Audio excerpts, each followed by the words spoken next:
Leafs fans have had enough, and following a few weeks of disastrous play by Morgan Rielly, and with the trade deadline approaching, fans have had enough of what Morgan Rielly has bring. We're going to break that down and discuss some new reports and rumors that are circulating surrounding the Leafs defense. And stay tuned for all that in this episode, as things are going to get very interesting as the trade deadline approaches. But before we get into that, folks, a quick reminder to hit that subscribe button. If you're a part of the percentage who aren't subscribed to the channel, this is the place to be for daily Leafs content. Darius, there's a lot to go over today. Now, obviously, the Leafs play tonight. There's going to be some updates, skates later on, but Morgan Rielly is going to be a big question mark coming into this game as the Four Nations, the All-Star break is approaching, because Morgan Rielly has been, quite frankly, really bad this season, and it's led to fans being livid. We've seen it in our live streams. We've seen it just across the NHL. People are wondering what happened to Morgan Rielly, and there's been some interesting stats. I mean, no one really knows, what's going on, but everyone does know that he has not been the same player. He's only on pace for 35 points. He has 1 goal in the last 37 games.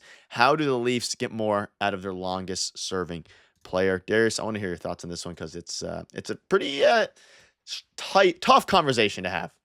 I just want to start with saying I love Morgan Rielly. And what he did in the 2023 playoffs, he literally put this team on his back. He was their best player, I think, in that playoff run. And we've seen flashes of brilliance from him before, but there must be something happening. And I don't want to speculate on anything specifically, but there has to be something happening away from the rink this year, because it just doesn't make sense. A guy does not turn 30 and then turn into a pumpkin like this. There's just no way. Like I don't know what's wrong with him this season. It's a terrible season. Let's call it what it is. Spade, right? Like, he's having a awful season. It's terrible. He can't play with anybody. They're sticking guys with him. They're sticking McCabe with him because McCabe's been so good. That's not a spot you want one of your highest paid players, let alone defensemen, to be on, right? Like, that's not the thing you want for this team. So he's having a awful season. Jonas Siegel, we'll get to it in a second, but has some interesting ideas on how to fix things. We'll get into each one and how it could work with Morgan Rielly, but I think that this is 100% mental for him. I don't know what it is. There must be something happening away from the rink, because he is just not locked in this year. He's having a tough season, and they need way more out of him if they're going to find success in this year's playoffs too, because we've seen it before. He literally put the team on his back 2 years ago, so he's going to have to start playing to that level. I don't know if he'll ever get back to the 72-point Morgan Rielly, but if he was to be a 50-point Morgan Rielly, it's a lot better than what we're getting right now. And he doesn't even have to get to like you mentioned, a high point total. He just has to play good defense. And that's not even something that he's been doing. Obviously, he's an offensive defenseman, most notably, and he hasn't been able to do that this year at all. And I want to go into a few things here. Siegel kind of talks about how they can fix the Morgan Rielly problem, increase his minutes with Austin Matthews. What better way to spark Rielly's offense than this? In spite of his struggles, no Leafs defenseman has performed better with Matthews this season than Rielly. At both ends of the ice, the Leafs have excelled in the pairs 5-on-5 minutes with almost 60% expected goals. So it's interesting. You look at some of the advanced metrics, all these different things. I mean, Morgan Rielly does play better when paired alongside Austin Matthews. And I want to get your thoughts on this one. And also leave in the comments down below if you think that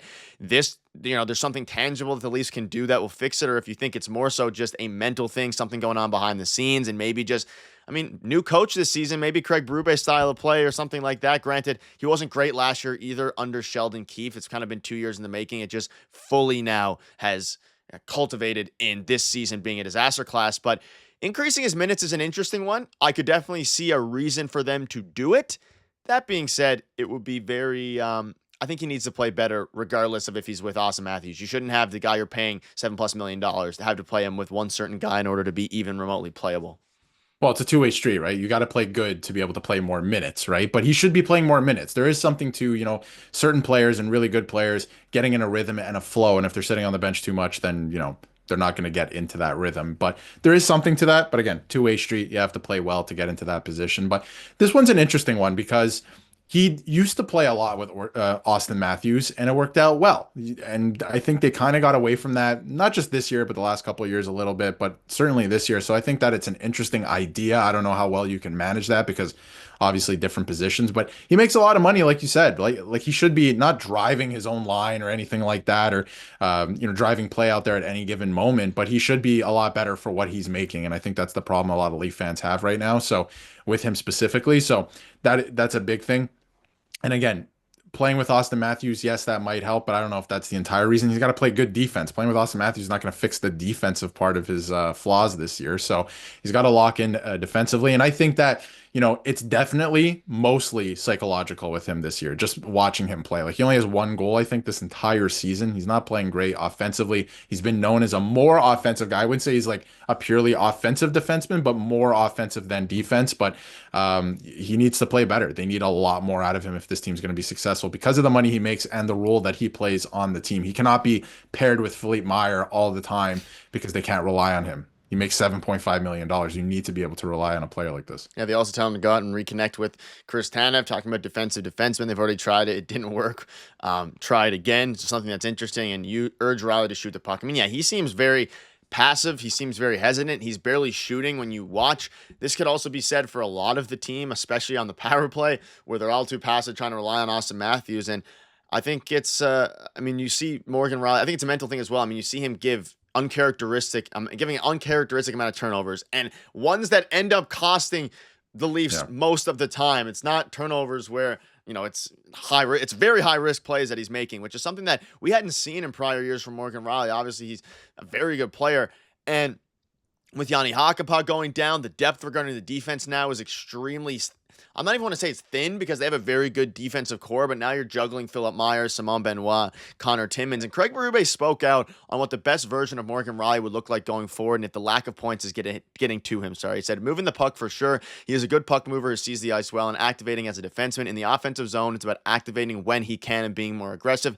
He has been battling defensively. And the other side of things, he hasn't produced many points. Basically saying he's been bad defensively and he hasn't been aggressive enough offensively, which I think directly correlates to one another. He's not playing well offensively, which probably hinders the defense, and he's also playing bad defensively, which makes him probably more passive when it comes to the offensive side of things, maybe less willing to make mistakes. I'm not in his head. He obviously is a better hockey player than, knows a lot more, but just from the outside looking in, he's battling it on both sides, and Craig Berube agrees. Yeah, he is battling it. And you can see it's the decision making right now for Morgan Rielly. Like he's not shooting when he should, passing up, very passive this year. So passive. And I mean, even in the past, he's never been known as a shooter or anything like that. But I would like to see the shot total season over season because there's no way he's shooting as much as he normally does this year. He is passing off everything. And I think that you're right. It does, connect. Everything does connect. His poor play on defense is connecting to his poor play on offense because he can't get the puck up. He's not moving it as efficiently as he once did. Guys might be, same thing happens with goalies. I think that your whole team flows through your goalie. And if you don't have confidence in your goalie, you're not going to play the same. So it could be the same thing when Morgan Rielly's on the ice with his defense partner, with the other guys that are on the ice. If he has the puck, like, what is he about to do with it? Because I don't know. He's unpredictable this year. So I feel like a lot of that plays into it. But again, I think it's mostly mental. He's just got to, get over whatever that is and figure that out, whether it's away from the rink or maybe even at the rink. He just doesn't look as locked in this year. So he's got to get going. That we've seen it with Benoit took a dip this year too. Tavares, right? When they have kids, we've seen things like that. I'm not going to blame it 100% on that, but we've seen that those things do happen season after season. So it is very interesting in that way. But again, not going to speculate on anything specific, but he's got to lock in here because both sides of his game are suffering because, the other side is suffering. He's not moving the puck as efficiently. He's not shooting the puck. So he's overthinking things on defense and vice versa. So it's been a really tough season for Morgan Rielly. And if they're going to find success, it's got to be through him. Yeah. Let us know down below what your thoughts are. The Leafs obviously are playing tonight. They have they have the Four Nations Cup coming up, but every game they play now means a lot, especially as I'm just going to throw this out there. Ottawa is creeping up the standings list and is on the Leafs tail. Let us know down below what your thoughts are on all of this, and hopefully Morgan Rielly can get better soon.